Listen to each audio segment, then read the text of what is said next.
If you guys are ready, we'll go ahead and hand it over to Dr. Benson. Well, good morning. Let me share my screen with everyone.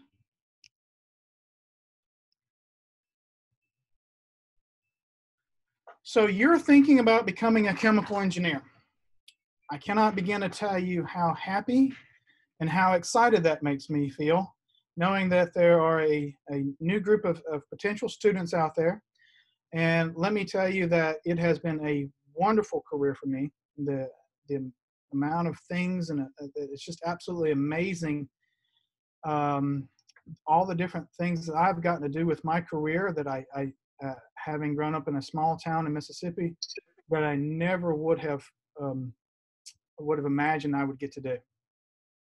Again, my name is Dr. Tracy Benson. I'm an associate professor of chemical engineering at Lamar University. I've been here for 10 years.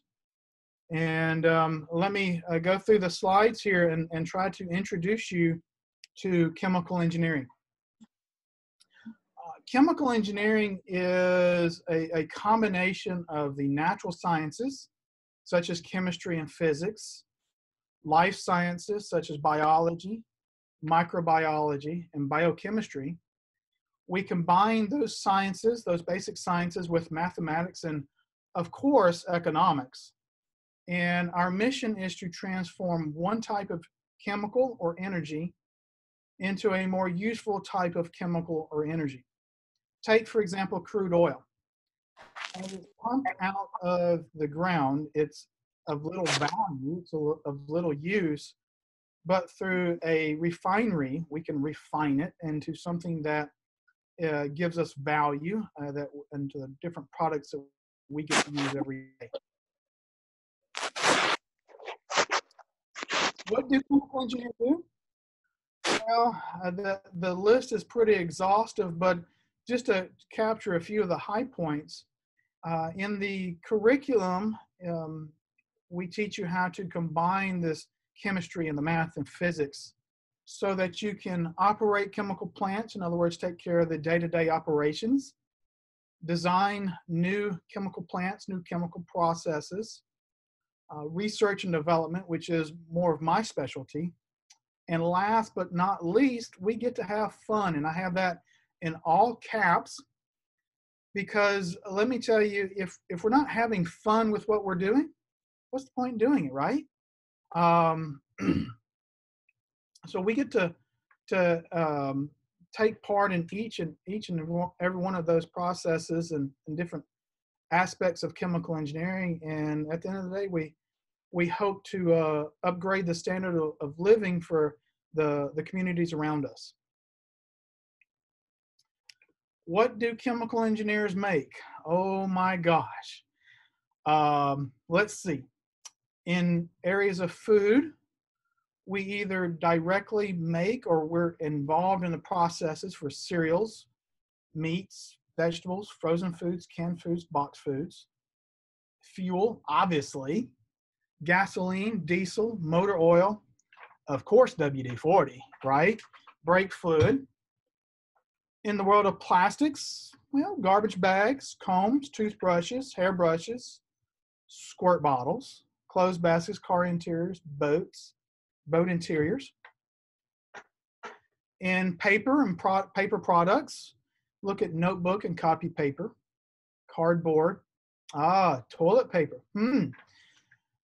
Until recently, everybody just thought toilet paper was something you just go to the store and buy, but recently we find that people are just rushing to the store to grab it off the shelves. And our pulp and paper products industry is moving full steam ahead to make sure we have a constant supply of it. In the healthcare arena, chemical engineers are involved in making medicines and other pharmaceuticals, diagnostic instruments, joint replacements. In clean water, which I consider to be, the ability to add chlorine to water, which goes back to nearly 100 years ago.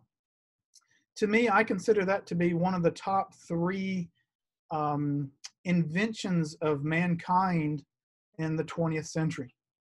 Being able to supply clean drinking water to the masses helps us to avoid intestinal problems, things such as cryptosporidium, for example, is one of the organisms out there that's killed by chlorine and other filtering processes for clean water. In everyday items, pens, pencils, magic markers, TVs, iPods, iPads, cell phones, radios, sheets, pillows, carpets, household cleaners, tables, chairs, cars, trucks, paints, and stains. I'm taking in deep breaths because the list goes on and on and on. And if you're wondering whether or not there would be an industry out there that would suit you, I would almost guarantee you that there is. Where all do we work? Well, as you can imagine, there's many of us that work directly in the what we might call the petrochemical area. So that would be fuels and basic chemicals, but also in electronics. For example, your cell phone, the computer chips inside your phones and inside your computers are made with very high purity compounds and solvents. Those are chemical processes. Pharmaceuticals, the food industry, petrochemical, biotechnology. On the bottom of this slide, you can see a couple of things that I have on the left-hand side, the bottom left. That's a phospholipid bilayer of an organism, a cell, in which we might use those organisms to produce a particular type of chemical, particularly in the pharmaceutical area. In the bottom center, that is cellulose, which is one of the major components of trees. We can take that, turn it into sawdust, and obviously make paper. But beyond that, we can make other fuels and chemicals. How to become a chemical engineer? Well, that's almost as many answers to that as there are chemical engineers out there. We are, at the end of the day, we are problem solvers. In the undergraduate curriculum, obviously there's going to be a lot of homework, but we take and we show you how to solve simple problems and then to apply those problems to more complex problems. And by the time that you are a senior, you're actually able to, you and your group, it is a team effort, you're able to design an entire chemical process, entire chemical plant, from taking in your basic raw ingredients and turning them into usable products. The degree program, here I have it broken down on this slide here. We have the first 2 years. As you can see, the first year you have your English composition, calculus, general chemistry, and then this Chemie 101, 1101 actually, Introduction to Chemical Engineering. That's my class. I've been teaching that now for the last 3 years, in which I do a very broad overview of chemical engineering, of the profession itself, and where you may think that your career is going to go. We into the second semester, again, more calculus and chemistry and physics. In the second year, we finish up your physics, and then you take the engineering economics. Again, and I really stress on the economics part of this, because at the end of the day, if we can't make a profit, we're probably not going to be in business very long. But then at in that fall semester of your second year, you're beginning to take more of the traditional chemical engineering classes, such as the thermodynamics. And then in the spring semester of that second year, process analysis, which some universities will call that mass and energy balances. That is the make it or break it course for chemical engineering. I can assure you that lets you know whether or not you really have the wherewithal to make it through the curriculum. If this is really what you want to do, I can guarantee you that you will make it through. But after you come through that course, excuse me, getting a little hoarse myself, you'll come out of that with this sense of pride. Like, yes, I know I passed that course. Now, into the third year, you're taking more thermodynamics, momentum transfer, which is about pumps and valves, your organic chemistry, your heat transfer, reaction kinetics, and again, more organic chemistry. In your final year, you're looking at process control. No longer do we send people out to the process to go turn a valve. Most all of that is done through a computer module. Just like I'm interacting with you today, we can do that electronically, so it takes process control. Mass transfer, which is a distillation course, and then plant design, which is the beginning of developing your own chemical plant. And then in your final semester, we'll have another class of the process control, a laboratory that goes with that, and then your final plant design course. And then you get to walk across that stage and grab your diploma.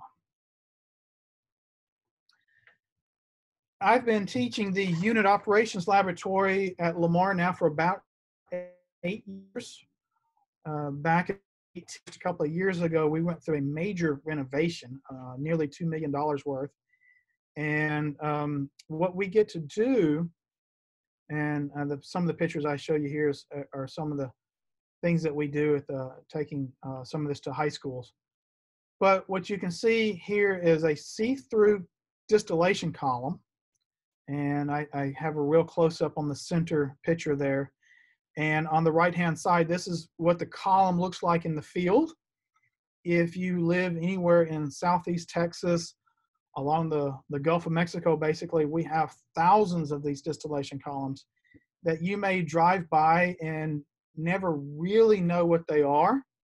And through our curriculum, you get to have a real bird's eye view of it and be able to design and operate them. We also have what's called the reaction kinetics. So in the left-hand side, you see a laboratory-sized reactor. In the upper right-hand, you see what a reactor might, a reactor in industry looks like.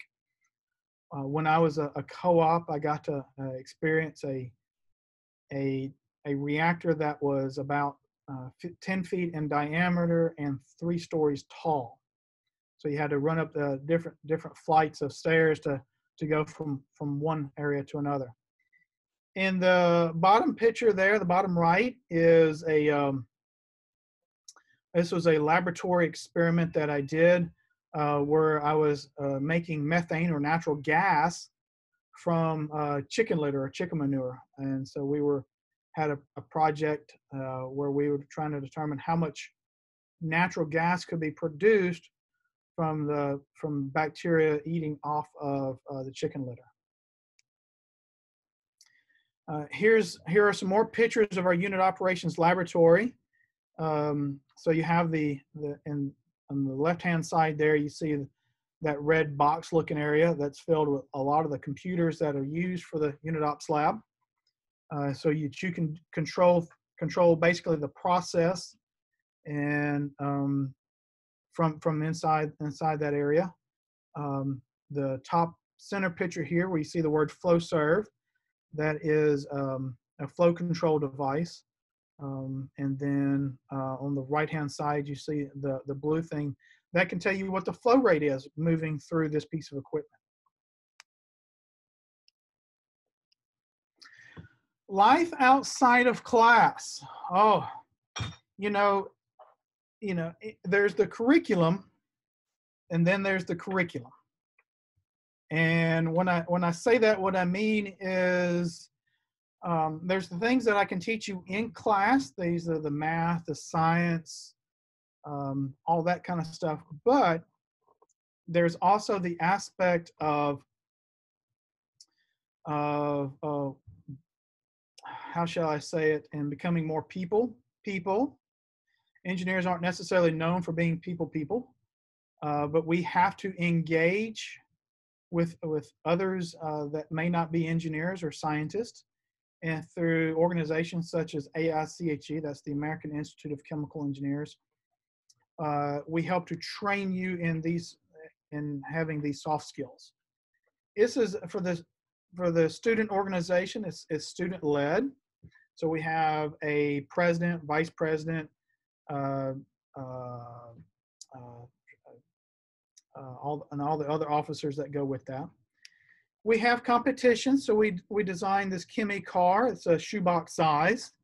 And if you look at the bottom right-hand picture, this was our team at last year's Nationals in Orlando, Florida. So you can see it's not a very large car, but it runs on a chemical process, on a chemical reaction. And it's a national and international competition. We have Kimmy Jeopardy, which is probably like it sounds. It's an answer and question type thing based on the TV show Jeopardy, but all dealing with chemical engineering. And also we have competitions with research presentations. As an undergraduate, you have the opportunity to engage in research. The various faculty in chemical engineering have different research areas, and you may find yourself becoming part of that, and then going to conferences to present your research results. Every year we have, well, most every year, we have conferences. We have regional and national. This year, Lamar was supposed to host a regional conference, which at the moment, we've had to postpone. We're still trying to find a new date for that. The national conferences this last year was in Orlando, and then this year coming up, it will be in San Francisco. So it moves around, and I take anywhere from, I'd say from 6, maybe up to 12 undergraduate students with me a year to the conference. We also do fun activities, barbecue at the beginning of the school year, crawfish boil towards the end, and then ice cream socials and canoe trips in between that. Also, as part of the life outside of class, in the student organizations, we do professional development, resume workshops, mock interviews, company info sessions, plant tours, co-ops, and internships. It is our mission to make you job ready, and that is to provide you not just with the technical skills, but with the interview skills, the soft skills, to be able to land you that first job. I encourage all of you to get in to do the co-op and internships that are available. Typical chemical engineers usually make somewhere between $28 and $40 an hour. Again, let me repeat that. That's $28 to $40 an hour as a co-op or an intern. And that is dependent on what company, where you are in school, whether or not you're a sophomore, junior, or senior, and then how many co-ops or internship experiences you've had. Why choose Lamar? Well, that's a very good question.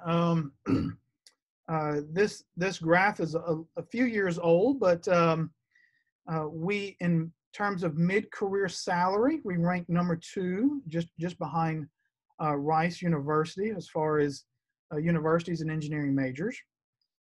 We also have a high return on the investment. In other words, you put so much money into the development of your career, and this is what your career pays out to you. Our graduates are competitive in receiving these high-paying jobs. once you leave the university life. We have good student to teacher ratios, allowing for more interaction with professors than many other universities. Beaumont in Southeast Texas is an ideal location for these engineering internships and co-ops. And of course, our programs are ABET accredited. And finally, I'll leave you with this slide here. And again, this is one of the reasons why I'm always excited to talk to potential students. And that is in the next, and if we look at through 2050, the next 30 years, which will be your career years, the global population is expected to grow up to about 10 billion people. The questions are, what kind of lifestyles are we all going to have on this planet? How are we going to feed everybody? What kind of energy are we going to have? Is it all petrochemical? Is there some renewable resources out there? A combination thereof, and as well as some of the environmental issues. We are projected to increase in temperature by 2050 by about 2 degrees Celsius. Does that have an effect on us or not? And if so, what are we going to do to mitigate that? And I just want to leave that with you to think about where you and your career are going to fit in with all of this. Thank you very much. I am open for questions. Okay, so we have a couple questions for you here in the chat, Dr. Benson. We'll start with the first one. So the first question is, I want to study chemical engineering, but I don't know what part of it I want to study. How do I go about it? Well, the curriculum to start with is pretty general and generic, if you will. As you are in your freshman year, I would encourage you to visit every faculty in chemical engineering to see what their areas of expertise are. You could get involved with some of the research projects that we have. And then by your third semester, I would encourage you to do the interviews for the co-ops and internships. And therefore, you would actually get a chance to work at some of the companies that we have and see if any of those fit your interest. And the next question kind of piggybacks off that. They ask, what's your advice for a freshman chemical engineering student? Enjoy the ride. There are going to be times when you are, when you have a lot of homework, when you have professors who think that is your only class and all of your exams somehow or another land on the same week. It happens that way. But I would say that in the downtime, enjoy, get out, be involved with student organizations. If it's not AICHE, which it should be, get involved somewhere else. We have lots of intramural sports. I see people playing Frisbee or throwing football on campus, just hanging out at the coffee shop, whatever. Just, again, enjoy the life that's outside of class. Okay, so we have another one. What is the classroom environment like? Well, for me personally, the classroom environment since I'm a senior, I've gone through a lot of different classes. Overall, the class sizes aren't very big. I think as a whole, the biggest class that I've had is probably around 60 students, and that's for like your general chemistry classes, maybe like a first year physics, like your first physics class, something like that. But they're pretty small. So it gets to a point, especially in your junior and senior year where you might only have, 10 or 11 other students in your class. So it's a very intimate, personal experience. You get to know your professors really well. Like I'm on a really good relationship with a lot of my professors, going into office hours, getting help after class, going, later in the day and getting any help I need. So the classroom environment is a pretty intimate one, and I think that's something really special about Lamar University that we can offer you guys.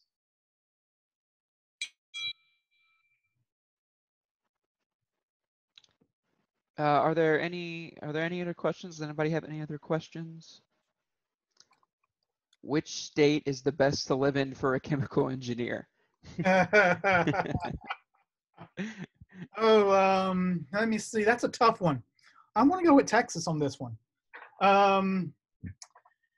Let's see. And the reason is if you are in Beaumont or Southeast Texas, Beaumont, Orange, Port Neches, Groves, there are lots of refineries. There are lots of traditional chemical plants. If you drive over to Houston, you also have, if you're in the LaPorte area, you also have that similarity as well. But also in Houston, you have the whole medical industry over there. You have lots of pharmaceutical plants. If you go up to Dallas in Fort Worth area has become the new Silicon Valley. And so material sciences, chemical engineering there. Again, Texas has been able to diversify what, other than the traditional chemical engineering, we do petrochem. So in our state, we've done a tremendous job doing that.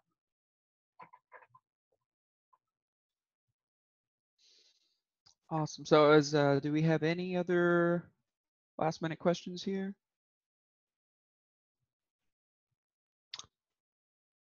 Okay. If not, we'll go ahead and wrap up. I just wanted to go ahead and thank you, Dr. Benson, for taking the time to talk with everyone here today and answer our questions.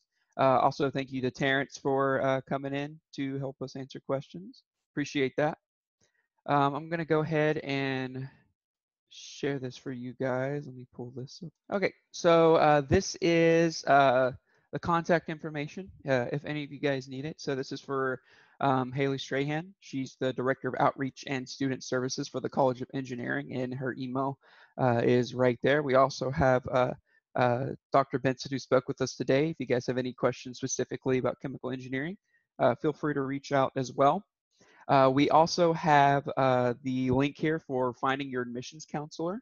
That's lamar.edu/admissions/find your admissions counselor. And what that is if you have any questions about the admissions process, you'll use that link to find your personal admissions counselor based on your area. And they'll be your go-to person for any questions you have regarding the admissions process. You can also, if you would like, visit lamar.edu/visit. There you can see a lot more information about the university. You'll be able to take a virtual tour, or if you want to sign up for a future campus visit, you're more than welcome to do that on that website as well. If you are in the chat and you would like follow-up communication, feel free to drop your email in the chat below. If not, you can, if you're not comfortable with that, you can always go to our website, lamar.edu/visit, and go to the chat box, and you can drop your name and your email in the chat bot in the bottom right-hand corner. You'll see a little, looks like a text message notification button in the bottom right corner, and you can drop your name and your email address in there as well.